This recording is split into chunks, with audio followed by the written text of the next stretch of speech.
сайхныхаа орой минь. За би энэ удаагийнхаа бичлэгээр охид эмэгтэйчүүдийн дунд нэлээд од болоод байгаа нэг маскийг туршиж үзэхээр шийдсэн. Цараа.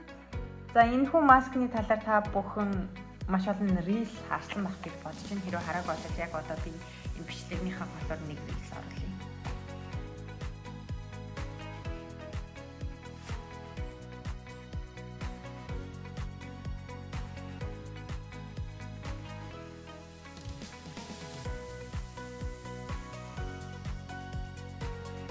Арсыг чигшүүлэх бөхсрөлтийн эсрэг үйлчлэлийн энэ хүн маск маань 3 цагийн хугацаанд арсын чимэгдэж дуусах юм байна. Тэгэхээр би унтахтаа тавиад өглөө үүсгэж болно гэсэн үг. Яг гэвэл одоо би 3 цаг хүлээнэ гэж аахгүй.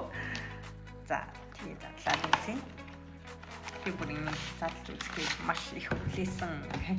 За ямар ч байсан Amazon-с захиалсан юм 4 ширхэлтэй ирсэн. За нэг ширхгийн одоо